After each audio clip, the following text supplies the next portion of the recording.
Hello everyone and welcome back to my channel. In this video we are going to talk about what to do and what not to do if you're planning to play one neighborhood rotationally for quite a long time. As a person who played Pleasant View for 5-ish years, I have some things to say, and it's not something new, just a general advice, common knowledge honestly, but people asked me to make this video, so here I am making this video. So let's get started. First thing is, like, a rule number one, nothing is more important than this, is to make sure to back up your game after every play session or full round in the neighborhood. Cannot stress this enough. Please back up your game. It's like so simple, but it is so crucial because you never know what can happen. It can happen due to mods, it can happen due to script issues, anything really, whatever it is, but just back up your game.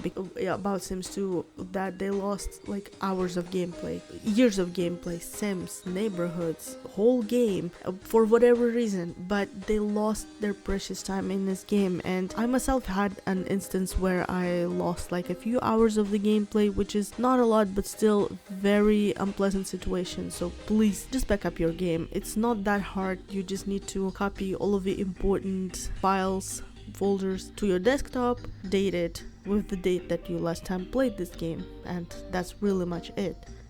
Advice number two would be, do not clutter your game with a lot of CC. I know it's really tempting to get like as much CC as possible, especially when you like get started, and add on little by little, especially if you don't know the capabilities of your PC. If your PC is like on older side, if your PC is like a potato computer, which is nothing wrong with it, nothing to be ashamed of. Everyone got different PCs, that's completely fine. You just need to know what your computer can handle, what your game can handle.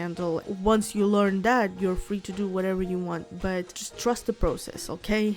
Do not add a lot of CC at once, like a lot of replacements, CC for your Sims, build by, terrain, trees, a lot of trees just add so much weight to your neighborhood. All of the CC add a lot of weight, which makes load time like significantly longer. All of the buffering, all of it honestly takes a lot longer with much more amount of CC you have in your game. So please just go slowly, one thing at a time, maybe a few things at a time. See if that's alright for your computer, for your game, and if that's alright, just do whatever you want. Third advice would be, don't attach vacation destinations, universities, and shopping districts unless you're like 1000% sure that you will use them in your gameplay. I had all of the universities available in The Sims 2 attached to my neighborhood, and only a few Sims graduated college, only a few Sims went to a vacation, so that happened. The more you add, the more load it adds to the neighborhood, the weight, data, Sims, a lot of Sims adds on to the neighborhood. So do that one thing at a time. Again, just like with CC, just do your research. Maybe you will not like the vacation destinations, universities at all. I personally know like a lot of people, veteran players, who still to this day do not attach any of the vacation destinations to their original neighborhoods or custom neighborhoods. So you know, it's really up to you if you want to do that, but just add one and see if that's something that you would like. Just don't add a lot of them and all of them at the same time. And we're moving on to a mistake number one. Don't make everyone related. I know it's very tempting to make pairs amongst premates, but you just need to keep in track who's related to who in the next generation, because for example, if you make Pleasant twins, Mary, Dirk, and Dustin, that would automatically make Pleasants, Dreamers, and Brokes related to each other. On top of that, if you make Darren, Mary, Cassandra, that would make Goths, Dreamers, Pleasants, and Brokes related to each other, so meaning that there's only 6 families in the Pleasant View as a whole. 4 of them are already going to be connected to each other one day or another. So if you in next generation entwine one of those offsprings with Calientes, that would mean 5 of the families in the Pleasant View are going to be tied together, which is not ideal. So just keep in track who is related to who in the next generation, because in the first generation it's obviously just fun and play, and if there's gonna be no problem populating and finding pairs for the first generation in a Pleasant View or whatever neighborhood you plan to play, it's gonna be a problem for the future generations, which is kind of inevitable. But this is why we come to the next segment, and it's townies.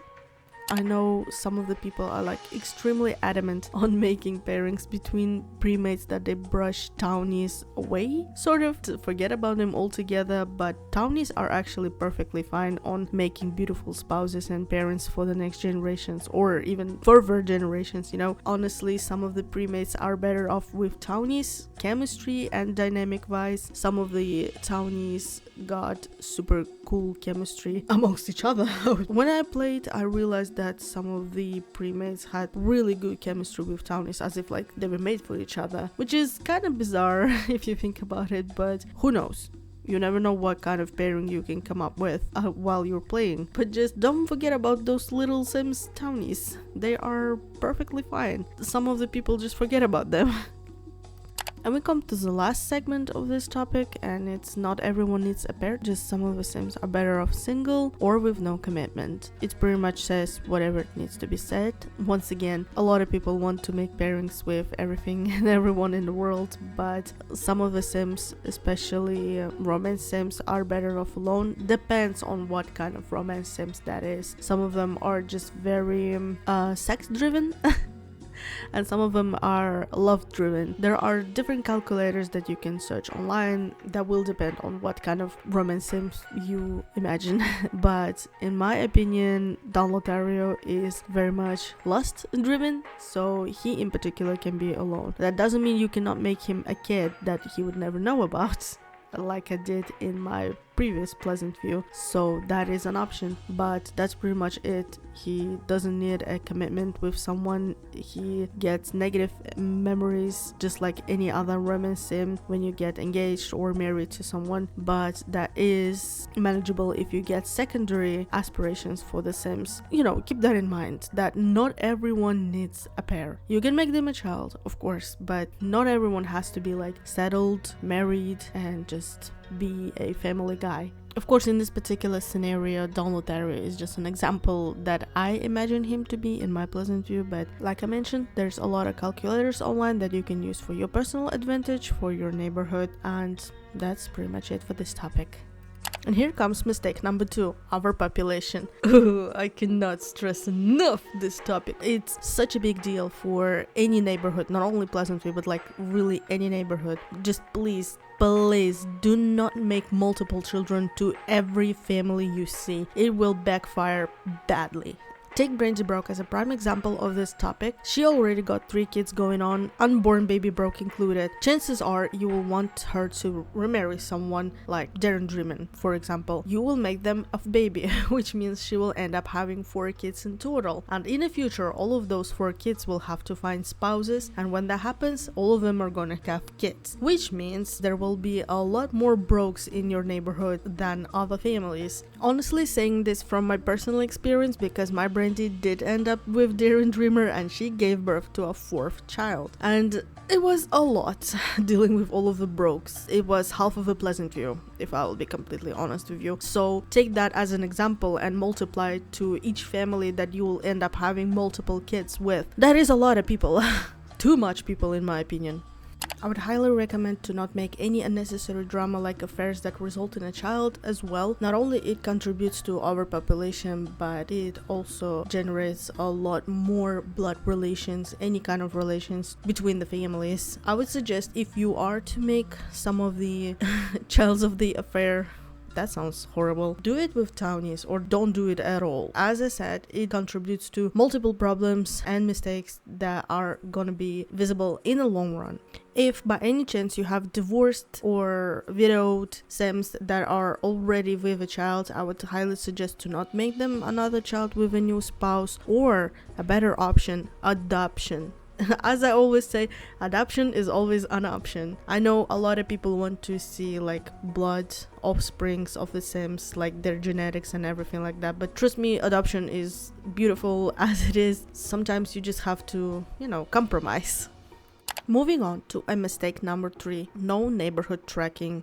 Basically, this mistake speaks for itself, and you need to keep a track of your neighborhood, want it or not. You can use any kind of notebook, spreadsheet, find a spreadsheet online, make a spreadsheet yourself, draw it, I don't know, whatever you do, just track your neighborhood. Tracking helps a lot with desynchronizing families, especially if you got like twins or siblings that are close in age. I would recommend that, especially for pregnancies. Some of the ideas, rotations, keeping track what kind of rotation you are right now, like 5th, 6th, 7th, and yada yada. So basically it's just to keep all of the information related to your neighborhood in one place, so you won't have to be a mess and like, oh my god, where's this, where's that, I don't remember this, I don't remember that. And when it comes to rounds, don't make them like too long. I made a mistake in my Pleasant View where originally my rounds were like 4 days, 1 season. Over time I made them longer to like 1 sim week, which is, I mean, to some of the people it's okay, but to me it was like too long. After playing 1 sim week with one family, I would honestly forget what the hell happened in the other family with a spreadsheet. Yes, that can also happen, but as you can see, that was a me problem, so just do it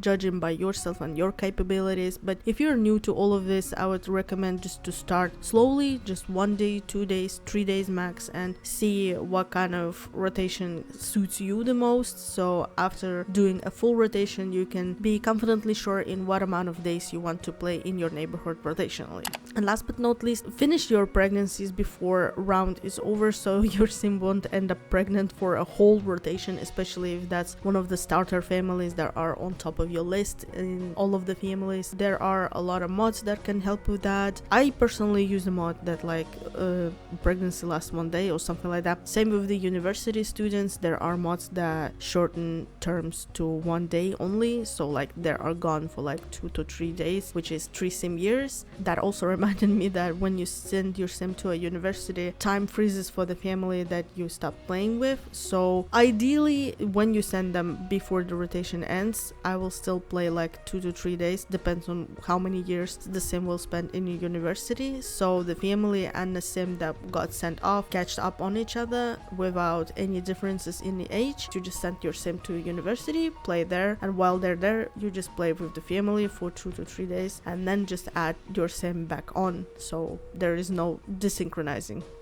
Next up is a mistake number 4, too much success. This is a tale about two ends, because some people really like for their sims to be successful. Good. On the other hand, that is not good, because it gets boring pretty fast, because everyone is accomplished, everyone got super healthy, wealthy, you know, all of their life wants, aspirations fulfilled. So that's good, but also not really good. In terms of long run for the one neighborhood, I would prefer to make diverse families in finances and relationships also, because not everyone is successful, believe it or not, but even in Sims there should be some sort of a realism. But again, that's up to you really. If you want everyone to be successful, that's all you. If you want a little bit of a challenge, struggle, you can add some of the financially unwell families. Is that even a saying for financially unwell? I don't know.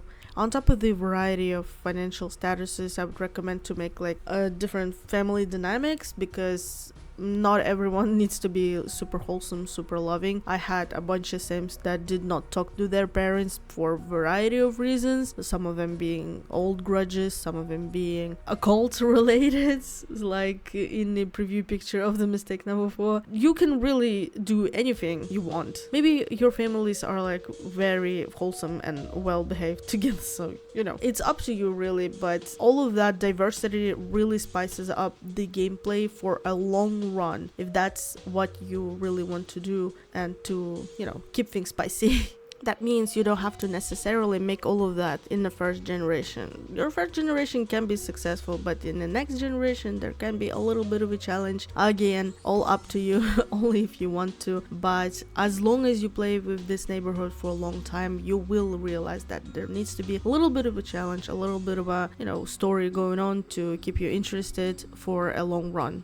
Circling back to university students and universities in general, not everyone needs to be successful in there as well. Not everyone needs to be distinguished, doing super well, or even getting a diploma. I saw someone doing wants-based universities, like unless they get a want to do something, do research, do term paper and everything like that, they do that. If their sim do not want to do anything to do with the university, they just don't do that, which leads to the sim to be a dropout. out. And I found that super, cool, super funny. I never thought to do that in my Pleasant View, but that's a thought to keep in mind, honestly. Not everyone can succeed in a university, and not everyone can be distinguished and get a diploma. Custom careers are not tied to mods specifically. You can do whatever you want if your sim got a hobby and it can be paid well. One of my sims was a painter, and later on, when she reached elderhood, she did commission pieces for a lot of families, like portraits, family portraits. And how that worked, I would invite her on a lot, she would do a portrait, and after that a sum of money would be subtracted from the family that she did portrait for, and then added said amount to her family after work was done. I really like that. I also had another sim who was a personal fitness trainer, and a lot more side hustlers like bakery, salons, anything like that. A lot of sims got like super into hobbies, and not all of them monetized them, of course, but that was ideal. Some of them were really successful entrepreneurs, but some of them are not so much. I had one of the sims change like 3 hobbies or like she was interested in all of those hobbies, of course, but as she was monetizing each and every one of them, she would realize that is not it, and change up whole scenario that she was going, and that is until she found her one true hobby that would monetize and give her enough income to provide for the family. So as you can see, she endured a little bit of a struggle, but in the end found a stable income, not like super successful, but something that was enough. And we come to a mistake number 5, invisible audience. It's not more of a mistake, but general advice from a person who shared her Pleasant View online and endured the consequences of it on a personal level. Don't make decisions that would appeal to your invisible audience. Do what makes you happy and what you will enjoy in the end. Even if you plan to share your neighborhood online, or even if you already shared it online, trust your own thought process and not someone else's, that thinking that, oh, they will like this, oh, they will like that. Do what you will love. That's all up to you. That's all about you, really. It's important that you stick to the right amount of challenge for the neighborhood. That is fine with you. You like realism, do that. Don't like realism, don't do that. Again, it's all up to you. The way you think about this game and the way you play it depends solely on you, and that will make whole experience be like super comfortable or super uncomfortable to you. That is one of the main advices, like mistakes that a person can make being a content creator, or not being a content creator but sharing their neighborhood online and receiving criticism or reviews to it, positive, negative, doesn't matter really. Just stick to whatever you did before you shared it online, or before you received any of the criticism or reviews. That will still keep it authentic to you personally. And when it comes to guides, use guides if you are uncertain in some of the aspects, but guides are made to guide you, not to dictate how you should play or what defaults you should use in your game. Really, all of that about play style, experiments, all of that, just up to you. I already took that in one of my videos, but it's never enough to tell people that the way they play their game is all up to them. There's a lot of experienced players, a lot of advices, a lot of mistakes that you can follow, that you can make. And honestly, why does it matter so much? Why does it matter so much that you have to listen to someone online? Go make those mistakes. I don't know. Just, it's part of the experience, really, in The Sims 2, in the life. So what if your neighborhood is not picture perfect? That is still absolutely fine. All of that is a part of learning, even if you're new to Sims 2, even if you're not new to Sims 2. Sometimes you need to make all of those mistakes to better understand the game, better understand what you would need out of it in the future. Right now, I don't know. But that's pretty much all I have to say. And again, just go play, be yourself, and be true to your personal playstyle and your personal decisions in running one neighborhood in Sims 2. Thank you very much for watching, and I'll see you sometime. Bye!